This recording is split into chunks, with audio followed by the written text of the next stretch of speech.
Another beautiful morning to talk sport right here on Dominion Television. This is Dominion Sport. I am Paul Abe Toluwanimi, and this morning we have so much to talk about. The UEFA Champions League Night of Football is back in action. Also, we'll be looking at the stories making the rounds from the local front. Also, the Flying Eagles got defeated against Norway on penalty. Yes, they got a penalty. Norway got a penalty, and we could not get a goal back in order. All this and more on the show. I'm not here alone. I have the sport analyst himself, Samson Balogun, the man with unbiased analysis and undiluted report. Good morning to you, Samson. How are you feeling this morning? Well, I'm feeling pretty good. It looks like, you know, we had it all planned out this wonderful morning. You know, this sometimes. Sometimes, yeah, I agree. Yeah, it's another fantastic morning. Yeah. Sport on Dominion Television. And of course, there's a lot to talk about. The UEFA Champions League is here. The Nigerian team actually played yesterday. Yeah. They struggled and almost got a goal. Two penalty claims. Unfortunately, none of them was given. But then it's just a test for the team, and you know, it's not always good when the team loses their first game of a tournament. It puts them under undue pressure. And I do feel like they are going to scale through this particular one. Until that happens, let's keep our fingers crossed. I'm sure, you know, when I asked you yesterday about the predictions, you actually just had to sit on the fence and say, you know, you just want to see how this one would play out. But Samson Balogun, looking at, you know, what they did in the friendly, no defeat going into this competition, you know, they looked like a team ready, you know, to conquer, and that did not happen against Norway. You see, unfortunately, they could not create too many clear-cut chances. And then you get, sometimes if you are not careful, you get punished when you have chances and you cannot convert them. Yes, they played to an extent where they had penalty claims and there were shouts, they had to review by the video review, through the video review. Unfortunately, they could not get one nailed down. They were waived. And, you know, going forward, I do feel like there should be a lot of work being done as regards conversion of chances. Arieri was there, but unfortunately, we couldn't do anything. And so many other players in that team who also gave their all, which obviously wasn't enough. And, you know, this is a call for the coach to actually attach a little bit of technical input to the team and not rely on individual brilliance of players. I think it is time he does something like that. Okay, all right. Let's look at what is popping from the local front this wonderful morning. And we're taking a story from the camp of Warri Wolves at the MPFL side. Warri Wolves FC have announced the suspension of head coach Aluma, yes, and Napoleon following a steering of poor result.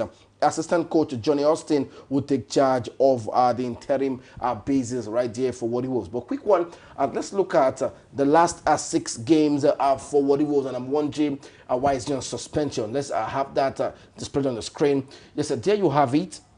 Katsina United, they picked up the victory away from home. You have Warri Wolves International winning that one on their home turf. So it's back-to-back wins, and they lost to Remo Stars right there. Also another draw to Kwara United. El Kanami Warriors losing that one out, and also against Shooting Stars 2-1. And something I'm wondering, you know, why they're giving so much pressure, because even defensive-wise, you know, just 3 goals conceded. Yes, honestly. So I'm wondering what's happening with the camp of Warri Wolves.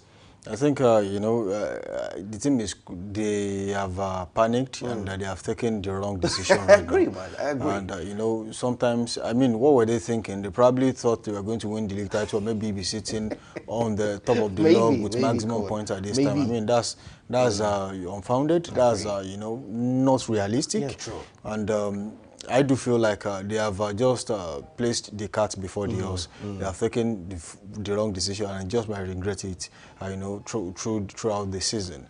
Now, the first 2 games of the season, yes, they did excellently well.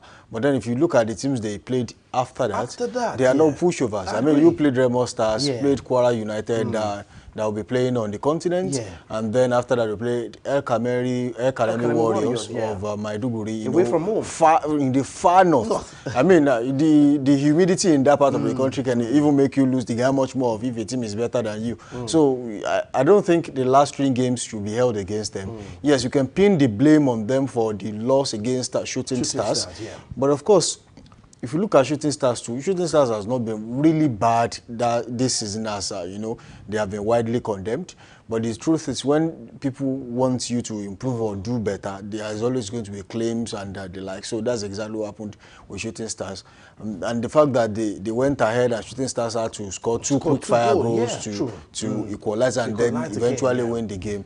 I think that's the reason why this decision has been made. I just hope that this is the right one for them. If the interim coach gets to win the next 2 games, probably they might think, oh, it was the fault of the coach. But unfortunately, if eventually the results don't change, that means it's not just about the coach. It's about the atmosphere already being built in the league. Teams are building momentum already. True. Especially for teams that stand a chance of winning the league. You see Enyimba, they are yet to be beaten so far this season. They have seen Remo Stars. You see National United, being on top of the table. That tells you a lot is changing. And unless you are at that place where you can actually dislodge all the big teams in the NPFL and then place yourself there, I don't think any coach should be under pressure right now, except for those ones who are way below the table. And if you even look at the distance between these teams, look at Shooting Stars, for example. They were down the table. They were, I think that was 18th yes. on the log. Yeah, I agree. And just by winning 3 points, puts them on 6 points. And then they were catapulted to 7th on the log. That tells you the distance is not that much. So nobody should be under pressure right now. One win right now can take you to the top of the table or take you back to where you are coming from. It's 7 points already in 6 games for them. That's not too bad. For them, for Warri Wolves, but then probably they had in mind, or maybe he made some promises at the beginning of the season and said, look, once we start the season, I'm going to win the first 10 games, and then it's not looking like it anymore. And they felt like, oh, this is the time to ask him and take the bold decision. But above all, it's actually suspension. So I think that's the first time I'm even hearing a word like suspension. You see, that's why I always say, when I talk about the Nigerian League, would always amaze me. When I talk about the Nigerian League and being holistic about it and being honest, people think, he doesn't like the local league. No, it's not like that. It's only in the Nigerian League where some words are formulated basically some because terms of and you're wondering. And your terms, and you are like, it's only Nigeria players are sacked. How? It doesn't make sense to anybody. How do you? I'm not even talking about the number of players. How do you sack a player? Yes, there's a contract between you two, and you have decided to renew your agreement and then say, oh, you can go. That's not sacking. Because he also had a commitment, you had a commitment. So as long as you both have commitment, the team has financial commitment, the player has the commitment to actually bring his skills to the table. You two are on the same. You are on the same table. So as long as that is done, especially in sport, I don't think anybody sacks anybody. You can just be told to go either by mutual agreement or by. These things do happen, but sacking no. Not the word, suspension for a coach. I don't think so. So are we made to believe now that after the suspension they'll bring him back again to say, okay, you have your job back? Is that the case? Well, that can actually happen. This is not the first time this is happening. I want to remember vividly. There was a team, I think that was last season too. Was it not Atlant? I think it was Atlant last season where the coach was told to step aside. Someone took over and eventually the coach had to come back after a few games. I think it was Kennedy Boboye that was involved.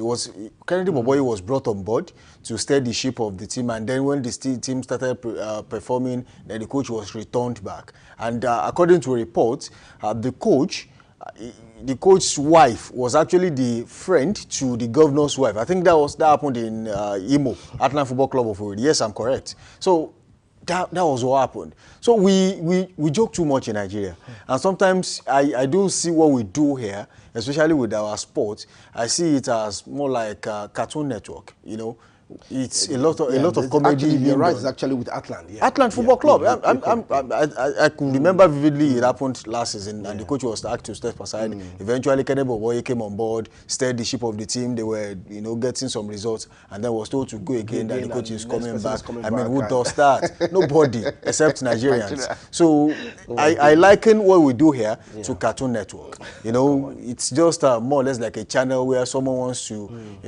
go through therapy. I just want want to have just enjoy this moment. Enjoy this moment, and then they tune into Nigerian sports, and then they just laugh. That's what we do here. Because when you look at the terms being used, they are not in tandem with what is done abroad.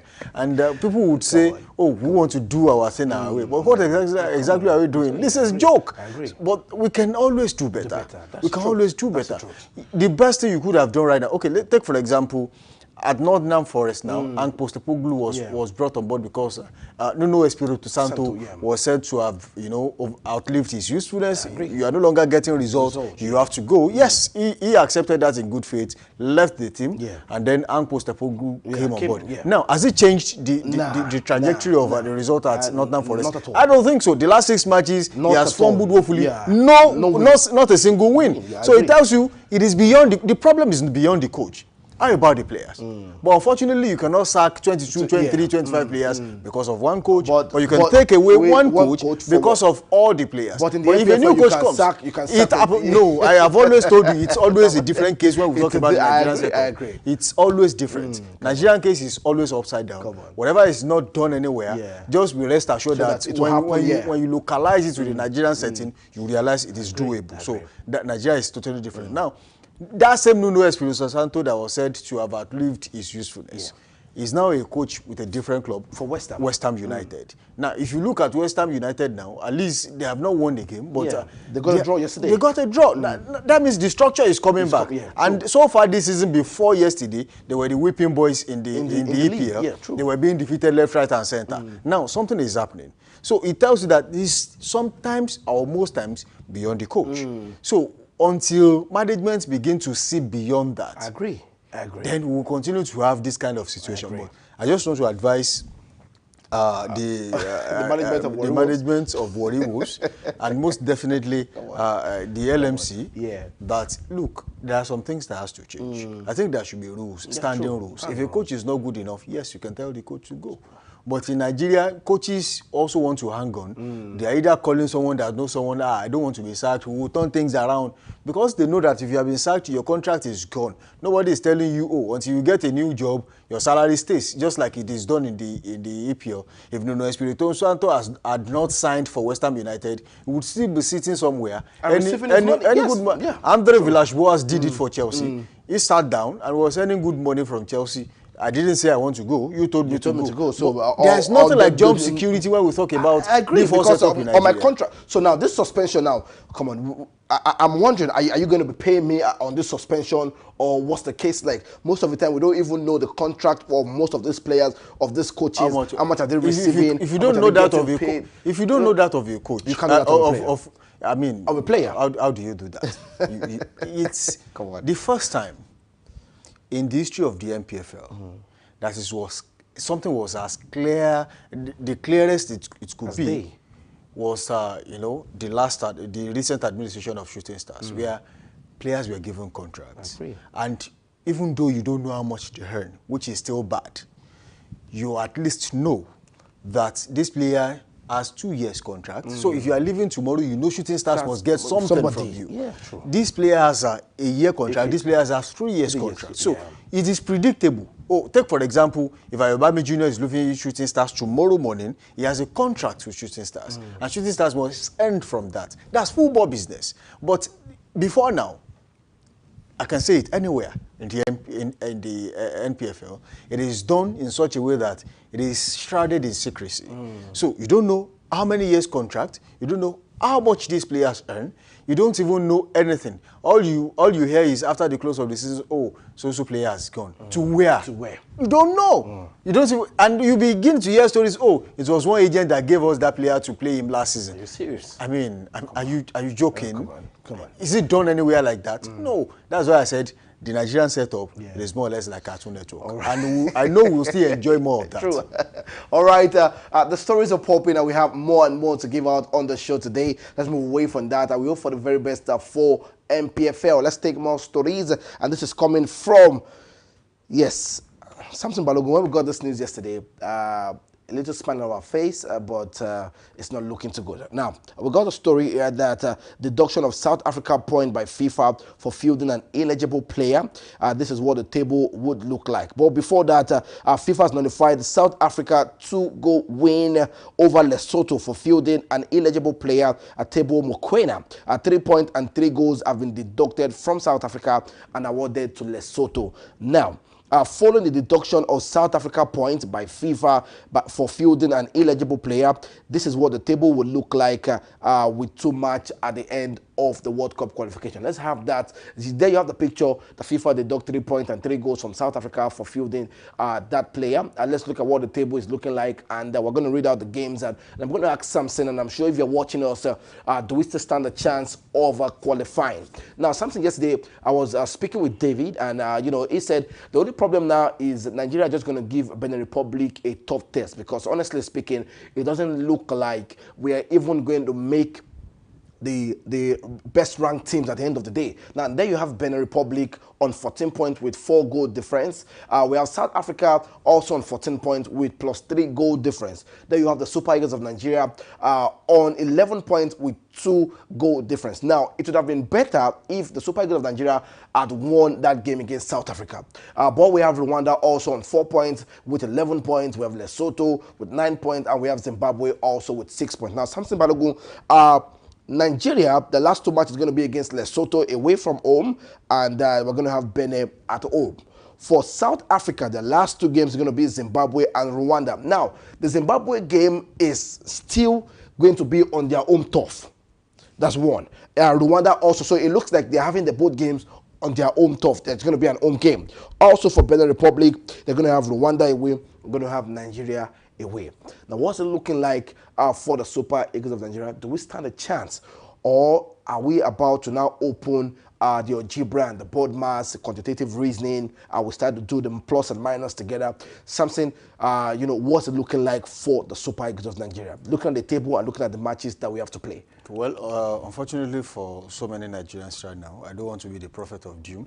You can't be. Whoever is already harboring the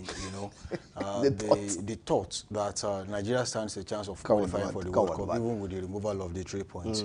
That person should just, rejoice a little bit. What about me? I have the feel something. I have the feel. Now, the reason why I have the feel...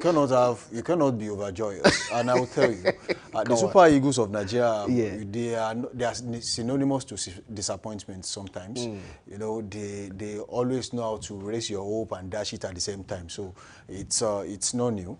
Let's now go back to, what is to happen. If you look at South Africa, for me, I don't think they have any problem. The reason is they are easily cruising to 20 points because they are playing the next 2 games at home. Although they should have had an away game, but that same away game is to play in South Africa. So I think that should be questioned also. But come on. I am coming to that. All right. South Africa is easily cruising to 20 points. Now, what does that say about Benin Republic and Nigeria? Even Rwanda also stands a chance, because now Benin Republic is the only thing that has a major problem out of South Africa and Benin. Benin will have to travel down to Nigeria, which is not 100% sure they are going to get maximum 3 points or even a point from Nigeria. So Nigeria might be the spoiler. I agree. So if Nigeria defeats Benin Republic, Benin Republic slips further down the pecking order when we talk about qualification. True. Now, Nigeria has another game, and if they win that too, they will easily be on, that is 17 points. 17 points. Meaning that Benin Republic, if they lose to Nigeria, might likely be on 17 points. 17 points, so goal difference will play. Now, when you look at the goal difference right now, Nigeria will have to score more goals. So permutation and combination have started. Benin currently have goal difference of 4. Nigeria has 2. So if for any reason Nigeria defeats Benin, it must be with at least 2 goals margin. So fair play of, we won against you, will also come to play. Now, will Nigeria be able to do that? If you look at the goal margin, especially in the last 4 group games that they have played, they have struggled to get goals. So would they be able to do it? I do not think so. Now, if you look at Benin Republic too, they stand a chance, because they also have games. They are playing Nigeria. So if they defeat Nigeria, or maybe get a result from Nigeria, even at least 1 point, that means they are easily cruising to about, give or take, 18 points. 18 points. And 18 points easily puts them in the qualifying series. whether they qualify as the first team on the log, which is not likely, or second, where they get a shot at playing the playoffs, then they still stand a chance. In fact, way better than Nigeria, if that is to play out. Because true. so far in this competition, they have been able to get points off Nigeria, and will we be able to move on with that? I do not think so. Now, if you look at Rwanda, they are on the same points with Nigeria. Rwanda might be the spoiler everybody is not looking at right now, because once they are able to get results from their next 2 games, which will affect Nigeria, affect Benin Republic, and ultimately might help South Africa. So this is more or less like a group where whoever is going to qualify doesn't even know what's going to happen. Okay, so are you saying South Africa are not going to lose any games? Is that what you're saying? What I'm saying is, it is not likely. It's not likely. I want to be honest with everyone. If you look at the trajectory, all the games, all the supposed away games they should have played so far in the qualifying series that they have played at home, how many of it have they drawn? None. They have all won all of them, and that's what exactly places them there. The only time they traveled, they have had issues. So this is the situation of things. And the only time they played a tough team at home was when they played Nigeria, and it ended in a draw. So, and even that Nigerian team was not tough for me. South Africa could have really easily won that game. Yeah. But Nigeria had a better chance, save for the fact that there was an own goal from William Troost-Ekong, which could have actually, they could have avoided, but unfortunately it happened. They got a result away from home. South Africa also had a share of the spoils, and that's exactly why they are here. They could have easily been on 13 points, 1 point behind, 2 points behind, 1 point behind South Africa. So it's very dicey right now. This is not looking good for any team in this group, especially for the first 4 teams. For Lesotho and Zimbabwe, they are down and out. There is nothing they can do. 2 games, Lesotho will most likely be, if they win the 15 games, which is not likely, absolutely impossible, they will be on 15 points. And if they are on 15 points, that doesn't mean Benin, South Africa, and Nigeria will lose all the games. So it's still a little bit dicey. So until these games are played, you can't really say. I mean, let's see what will happen in the next qualifying series. Whichever of these teams wins their next game will actually point a direction at what is going to happen in the last game. And most likely, these games will not be played over 2 days. It will not be split over 2 days. They will be played simultaneously because it is a very dicey group. And to avoid any form of match fixing, these games will have to be played at the same time. All right. You're watching us right now. What do you think about the chances of the Super Eagles making the World Cup next year? You can drop that on the comment section and let us know what you think about that one. Samson Balogun, let's take more stories still making the rounds in the world of sport this wonderful morning. There you have it. Yes, on the screen, we have Kwara United and Abia Warriors are out already. The CAF Champions League Confederation Cup. We have Zidimanju against Remo Stars picking up that one away from home. We have Rivers United against Los Angeles. Also, we have Kwara United against Asante Kotoko. And we have Jaliba against Abia Warriors. So we just have Rivers United and Remo Stars representing us in the next round. For me, Samson Balogun, what do you think about the next phase for Remo Stars, where we have the pictures against Mamelodi Sundowns? Do we stand a chance to beat the South African side? Where you look at the record of the Mamelodi Sundowns compared to what Remo Stars are at this point in time, do we stand a chance to still be, at the CAF Champions League? I think it will be really unfair to compare Remo Stars to Mamelodi Sundowns.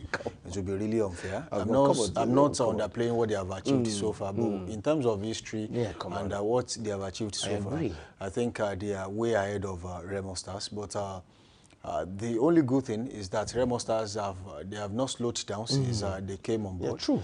They have been doing exceptionally well, and a few times they have qualified for the continent. They have not really disappointed because nobody really expected that much.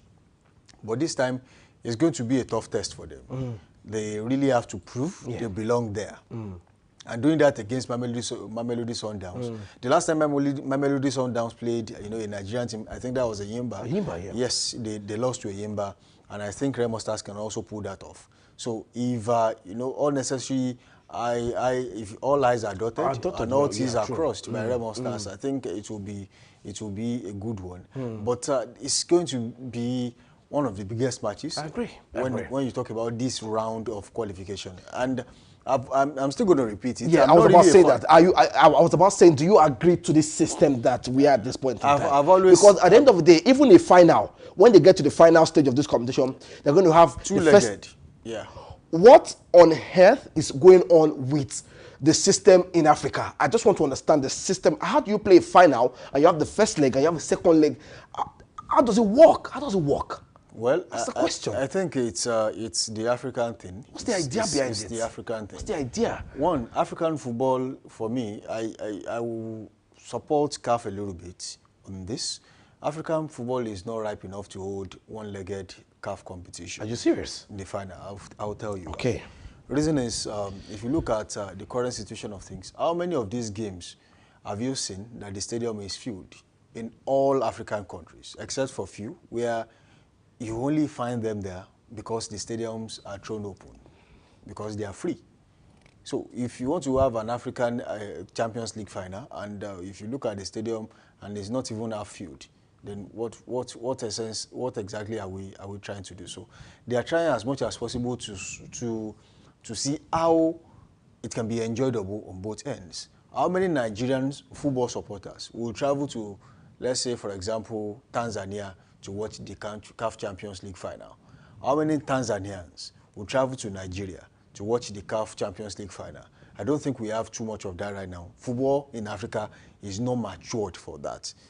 Even though I am an advocate of a one-legged, final of the CAF Champions League and Confederations Cup, I will still continue to say it anytime, any day, regardless of what the problem is. I think this is the time to adopt the approach. In fact, it is time wasting, time-consuming, energy sapping. Yeah. It doesn't make sense to anybody that you play two-legged finals, but unfortunately, that is the stage. So I'm winning 2 goals ahead already. Then all of a sudden, because you're coming home, you're defeating me already. Because so that's the beauty of it. At least for now, CAF is still the only body around the world right now that still adopts the away goal rule. This is still very much in play, and I think we have not really moved when we talk about football. Now, if you are looking at what this means now, if you have to travel, I was talking about how many Nigerian fans will travel to Tanzania or South Africa to watch a Champions League final. I don't think there are too many of them. And CAF would want to make money off this. So how do we do it right? What can we do? To do it right, I think one of the things that should be done first is the fact that football should be upright. Football should be played the right way and be administered. The administration should be done the right way. Until that is done, I don't see anything happening. So the era of favoring one team because the CAF president comes from there. I think it once happened. So many people complained about Cameroon when Issa Hayatou was president of CAF. Patrick Motsepe is here now, and so many people are already saying one or two, especially during the qualifying series. They have said a lot, and a lot of things are still being said, which I don't want to be clear on until there are concrete evidences. Some people said, "Oh, why would you allow some teams to come play their home game when you are in the same group and the likes?" Well, there was an argument that, South Africa's only defense about the 3-point deduction was the fact that even the team they played did not request for this. So why is FIFA, taking the bold step? Also, there's also a report that they are trying to file up a case to say that they should not be deducted the 3 points. Because the team is not ready to take the 3 points off them. So who does that? Who thinks like that? Only an African. So moving on, I'm not saying African football will not be better. But until we do it right, this is where we will continue to be. So for Remo Stars, it's a fine time to showcase what they are capable of doing. We spoke about their recruitment the last time and how they brought in players from abroad, especially Nigerians who have, experience in the CAF Champions League. They have played in other African countries, and that should help them. That should help them, and I think we saw that on display against Zulmanju, where they whitewashed them in the first leg, 4-1. And even when Zulmanju said, "We are not going anywhere, we are still with you for the next 1 week," they played the next leg and then they won by a long goal. So even when the coach had to rotate some of the players, he knew, they were already home and dry. So going forward, I think it's already in the system. They are building the momentum, and that can be displayed against Mamelodi Sundowns. So I fancy their chances against Mamelodi. All right, I will be giving you the update on that happening between Remo Stars and Mamelodi Sundowns of South Africa. More to come on the show. Let's look at the game yesterday. The Flying Eagles happening the World Cup in Chile. Not too good for Ali Zubeiru's side. They lost that one to Norway on a penalty. There you have it.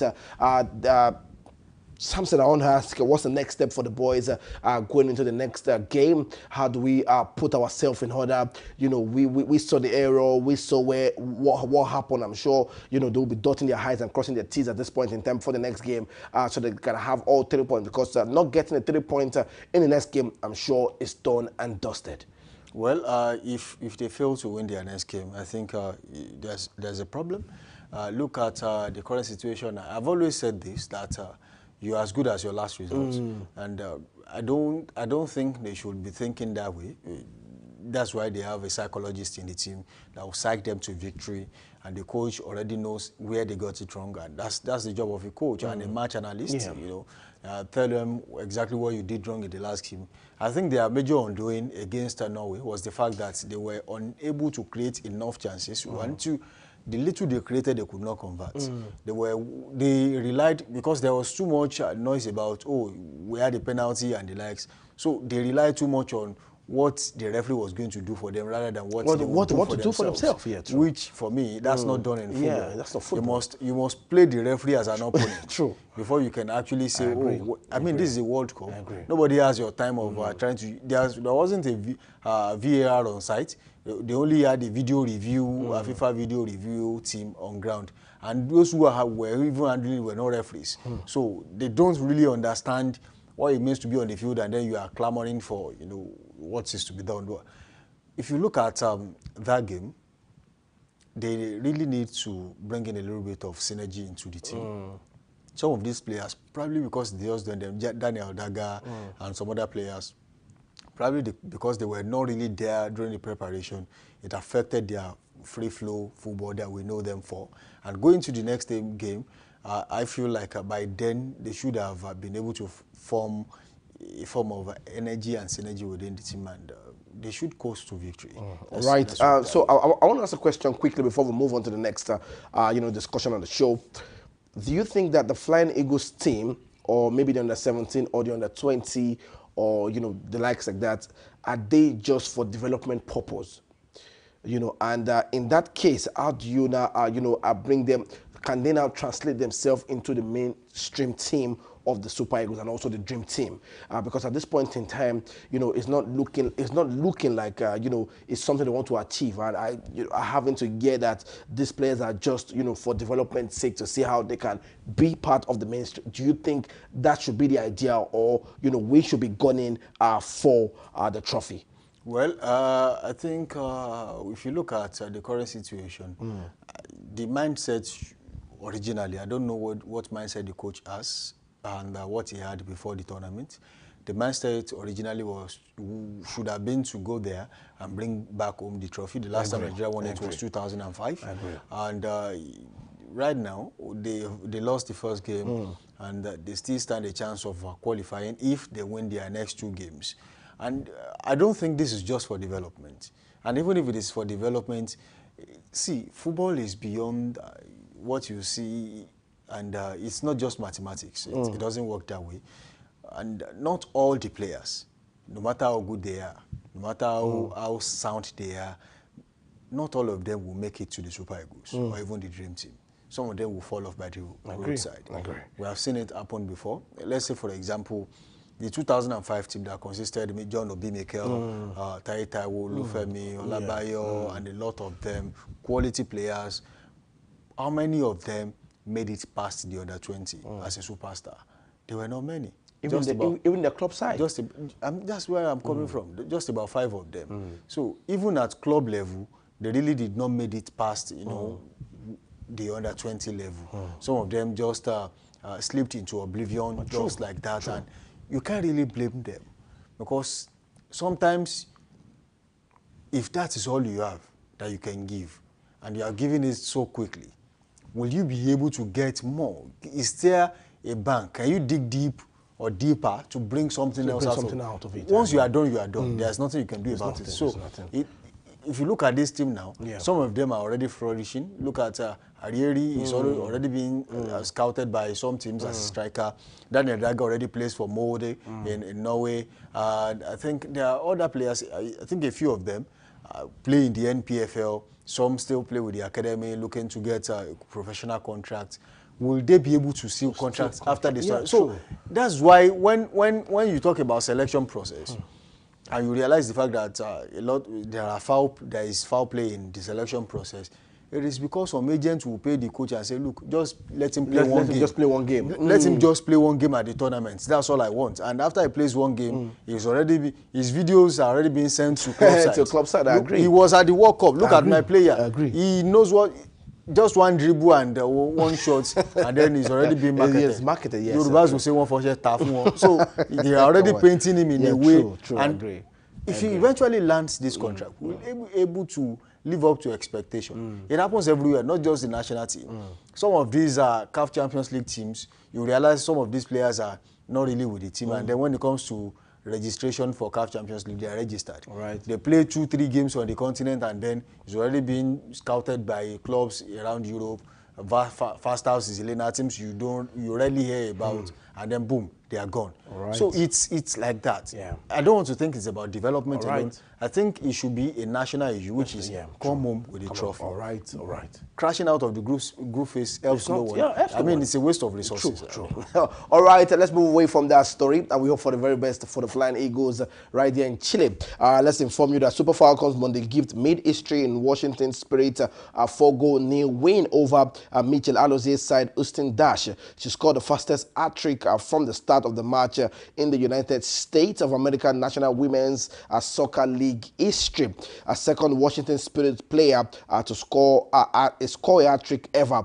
Nigerian excellent. There you have a Gift Monday. I don't know if you can have Gift Monday quickly because of our time. There you have a fantastic player, doing something beyond normal right there for Washington Spirit. Yesterday you have Gift Monday on the screen, as called in the 18th minute, 21st minute, and also the 36th minute of that game against the Austin Dash, Michel Aloze's side. Let's move away from that. Let's take more stories in the world of sport as the Champions League football. And a quick one. Have your predictions ready, because we're giving out the sum of 5,000 naira for correct predictions. Now, if you look at what is displayed on the screen at this point in time, you look at the Champions League game 4, match day 2 on Tuesday. We're going to have Atalanta against the Club Brugge, Carriat against Real Madrid, Atletico Madrid against Frankfurt. We have Bodo Glimt against Tottenham Hotspur, Chelsea, against the Benfica. Jose Mourinho is back at the Stamford Bridge. Also, we have Galatasaray against Liverpool. We are not still certain if Victor Osimhen is going to start that game.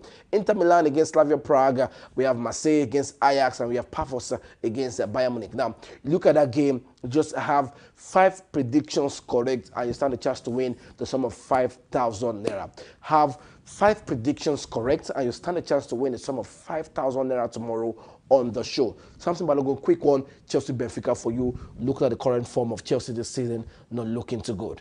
Well, I don't see Chelsea winning this game. Benfica, they are high-tempo team. They know exactly how to, give you problems, especially on the flanks, and that's exactly where Chelsea struggled so far this season. They have not been able to contain their opponents, especially from the flanks, and sometimes you look at the Chelsea midfield, even when playing, looks like no one is there.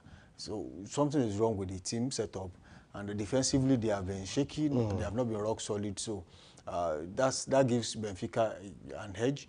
It's not like they have been... Benfica too, they have struggled this season. I agree. But the last 2 games since Jose Mourinho returned, they have won. So it tells you that he has brought in a little bit of finesse and energy. He has injected that back into the team. I mean, the name Jose Mourinho alone brings you something. Yeah, so I agree. Not to talk of his tactical and technical input in the team.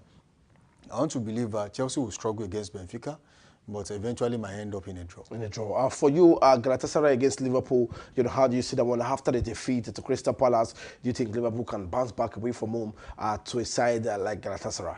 Well, Galatasaray, a team that concede a lot. It's more or less like the old Real Madrid that will not stop you from scoring. They are always sure they are going to score more goals than you do. So I think that's the current state Galatasaray is in. They have quality strikers, Victor Osimhen, Okamburu, Leroy Sané. Also, what's this guy? The Argentine. Moro Icardi, also a member of the team. These are quality players, top-notch strikers. Any one of them can, out of the blue, without doing too much, can get a goal against any team around the world. And for Liverpool, I think gradually, just like people will say on the streets, they're already casting. So people are already understanding how they play now. Last season, they were invincible. This year, it is sure, the last 5 games before Crystal Palace, most of which they have actually had to score their winning goals in the 85th, 86th to 90-plus minutes. So their winning goals have always come so late. They leave it so late, and that's because they have struggled to convert chances. And it's not like they do not have strikers who can score. That means something is wrong with the play. They purchased Florian Wirtz for over 100 million euros. And Florian Wirtz has not gotten an assist nor a goal so far this season. And they have played about 8 games. So a lot is going on in that team. And I feel Anslor can turn it around. Unless, he has run out of ideas. But with the quality of players in that team, I don't think he should be struggling this much.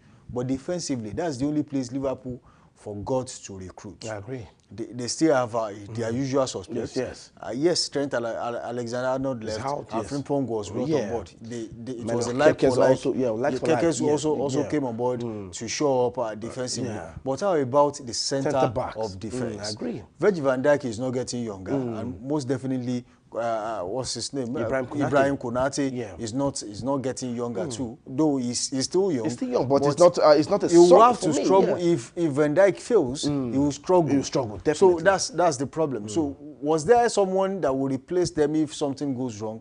I don't think they got someone. So they have other players too, but most definitely there is too much going on in that Liverpool team, and they might just struggle against a team that can score goals, and of course a team that has players that can run at them in defense, and that is talking about Leroy Sané, Victor Osimhen with his structure. I don't think he will play, but if he does play, I think Liverpool will struggle. Liverpool will struggle. All right, that's the Champions League fixtures, thick and fast, right here tonight. Like I said, you can join by winning. I just predict 5 games from the game tonight, and you stand a chance to win the sum of 5,000 naira on the show tomorrow. Yes, wrapping up the show today is going to be the done deal with William Saliba. He has signed a new long-term contract at Arsenal until 2030. Would love to have more stories this morning, but let's just have the picture of William Saliba, signing the contract right there, extension with Arsenal, and I think it's a big booster for the Gunners for this season. Yeah, I think it's a step towards the right direction. They knew exactly what they had to do. They were able to tie down a few players even before now, signed some players too, and that they are also looking at giving Bukayo Saka a new contract too. So that's the best thing to do as a team that knows exactly what they are doing. You have to tie your best players down with long-term contracts, and that's what Arsenal is doing. Until they don't want to wait until it's late when they have to negotiating and renegotiating. They want to sign as a player when they are also at an advantage, and the players also want to stay. So that's currently that's the situation, and it's a good one. I agree. All right, that's all we can take on the show today. A big thank you to everyone that joined it. Make sure you like, make sure you share, make sure you follow us on all our social media platforms on YouTube. Make sure you drop your comment right there. Remember, you still have the chance to win something on the show. Once it's 8 p.m. and you don't drop your comment, you don't stand a chance to win anything. We're going to be leaving you with the highlights from the game between Shooting Stars and Warri Wolves when they picked up the victory 2-1. Samson Balogun, a big thank you to you for always joining us on the show. All right, thank you for having me. All right, we're going to see you again tomorrow. Have a blessed one. Bye for now.